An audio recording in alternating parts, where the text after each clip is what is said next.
សូមគោរពជំរាបសួរបងប្អូនគ្រប់ទិសទីជិតឆ្ងាយជាទីគោរពរាប់អានខ្ញុំបាទច័ន្ទវ៉ែនជាប្រធានអង្គការសង្គ្រោះគ្មានព្រំដែនហៅកាត់ថា OSO ណាបងប្អូនណាខ្ញុំបាទបានសន្យាធ្វើសាលារៀនមួយកន្លែងនៅវត្តត្រឡាចឃុំត្រឡាចស្រុកត្រាំងខេត្តតាកែវបាទមុនដំបូងឲ្យគណៈកម្មការមានព្រះសង្ឃអនុប្រធានព្រះអង្គផានសំផនព្រះសង្ឃលោកធានលោកយឹមឡុងហើយនឹងលោកម៉ៅម៉ូនប្រធានរដ្ឋបាលចុះទៅពិនិត្យមើលតាមសំណុំពររបស់យុសាលាលោកមិចសមុទ្រមិចសមុទ្រហ្នឹងក៏លោកថាសាលាលោកទ្រុឌទ្រោមបាក់បែកខ្លាំងណាស់ពេលក្មេងរៀនបាទម្ដងភ្លៀងដក់រៀនក្នុងទឹកអញ្ចឹង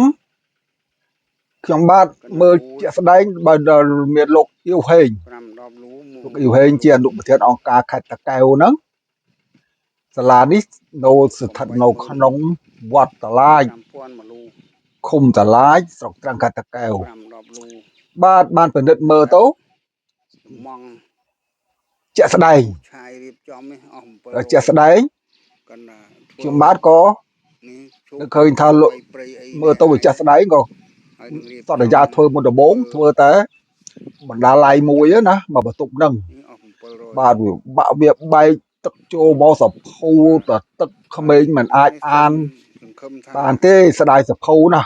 ភ្លៀងមកសាច់គ្មានទ្វាគ្មានបង្អួចក្រិចទ្រុឌទ្រោមលិចទឹកអញ្ចឹងក៏ខ្ញុំក៏បានប្រាប់ថាខ្ញុំប្រជុំគណៈកម្មការទៅឲ្យធ្វើបណ្ដាល័យទៅបាទណាដល់ធ្វើបណ្ដាល័យបានស្អាតចាក់សាបចាក់ដីលាបថ្នាំធ្វើបង្អួចទ្វាត្រឹមត្រូវហើយលោកមិចសមុទ្រនឹងជាចាងវាងយុសាលាហ្នឹងគាត់ក៏បានសុំទៀតណាគាត់ឥឡូវទ្វាបង្អួចសាលា4បន្ទប់នេះបាក់បែកទ្រុឌទ្រោមខ្លាំងណាស់អញ្ចឹងសូមឲ្យជួយបន្តទៀតខ្ញុំបាទគាត់សុំអញ្ចឹងក៏ឲ្យគណៈកម្មការទាំង4និង5រូបទៅមើលទៀតណាប្រកាសមែនពេលសាលាចូលទឹកខែវស្សារៀនកូនក្មេងរៀននៅក្នុងទឹកទឹកណាដល់លួយជើងសាលាបឋមសិក្សាអញ្ចឹងខ្ញុំក៏គណៈកម្មការសម្រាប់ធ្វើអា4បន្ទប់ឲ្យទៀតទៅតាមវិចារស្ដាប់ហើយត្រុតដីទៅបង្អួចលាបថ្នាំទៅជាទៅជាបណ្ដាល័យទី2ហ្នឹងទៅ1បណ្ដាល័យទី24ទឹកហ្នឹងឲ្យសរសាហើយរួចរាល់ទៅអានបានសាយទៀវហេងលោកថាធ្វើនេះបានល្អតែពេលយើងធ្វើទេពេលណាខែវស្សាមកវាទឹកចូលដដែលលិចដដែលក្មេងរៀនក្នុងទឹកដដែលមូលហេតុអីគេប្រាប់ថាឲ្យខ្ញុំធ្វើខ្ញុំជួយធ្វើហើយលោកមិនអញ្ចឹងគាត់ថាមកមូលហេតុមកពីវត្តហ្នឹងខ្ពស់អញ្ចឹងវត្តគេចាក់ដីខ្ពស់ទៅស្រាប់មកក្លុកនៅសាលារៀនទៅពេលភ្លៀងធ្លាក់ចូលហូរទៅដល់សាលាហ្នឹងដក់ទឹកដដែលចរដែលហ្នឹងយើងជួយហ្នឹងគឺអត់អាសាបងមិនបានប្រមាណទេដោះទៀតហើយបើសិនជាបងប្អូនចង់ជួយជាវិភៅឬក៏គិតទៅដល់បែរយើងខំប្រឹងប្រែងជួយអស់លុយមកទេអញ្ចឹងទៅក៏សម្រាប់ចិត្តគឺឬក៏តាមសួរនាយកសាលាលោកមិចសមុទ្រហ្នឹងលោកថាលោកអ៊ីវហេអនុប្រធានអង្គការលោកកាតកែវគាត់ថាផ្ទាល់តែធ្វើដាក់លូរំដោះទឹកបាទអាចការពារមានសុវត្ថិភាពដល់សាលាហ្នឹងបើអញ្ចឹងសម្រាប់ចិត្តអញ្ចឹងចុះសាលាមានការខូចខាតធ្វើទៀតទៅដាក់លូដាក់អីភាសានេះអញ្ចឹងជីជួលអត្រាជួលអីអេសកាវ៉ាទ័រអីណាមករុញច្រានធ្វើហើយមកកន្លងទៅ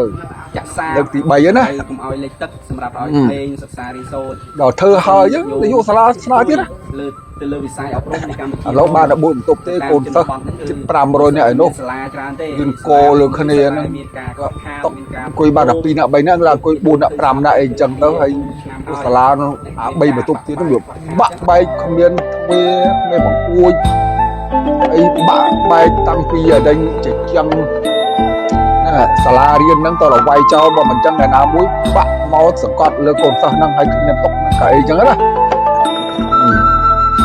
ញ្ចឹងឲ្យគណៈកម្មការចុះមើលទៀតណាជាក់ស្ដែងទៀតវាវិធានាលើអាមុនទៀតចាំដឹងធ្វើម៉េចហ៎គាត់ធំហើយមើលទៅជាក់ស្ដែងសម្រាប់ចិត្តជូន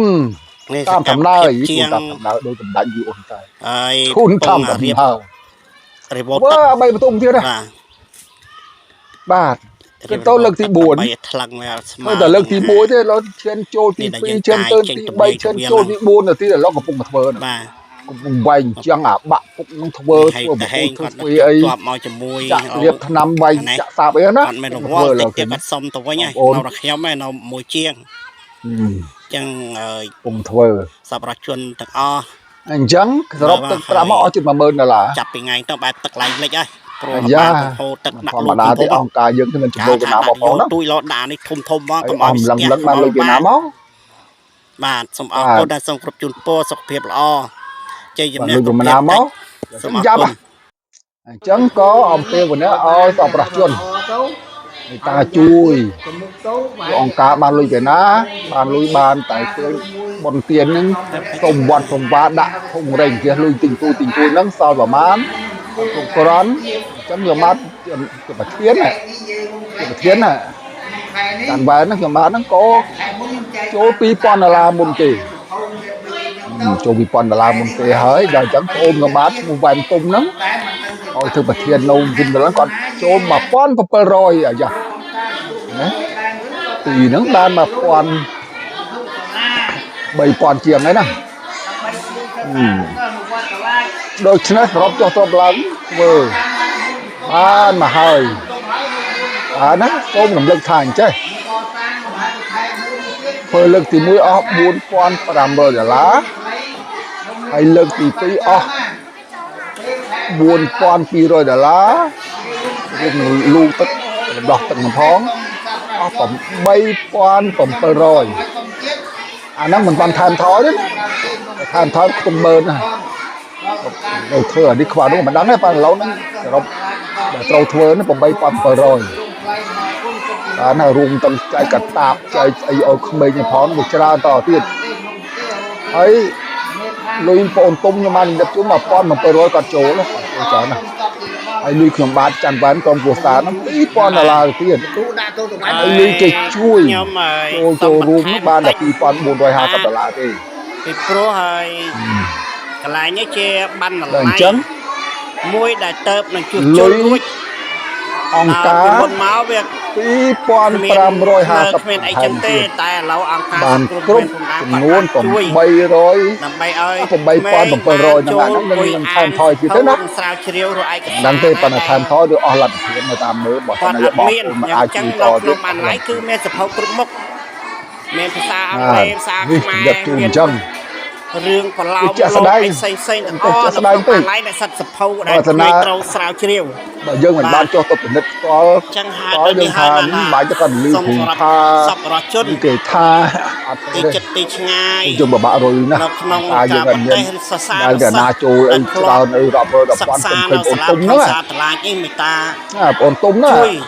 ដល់គាត់ធ្វើជាផងព្រោះទៅឃើញបណ្ដាញមេបណ្ដាញនៅ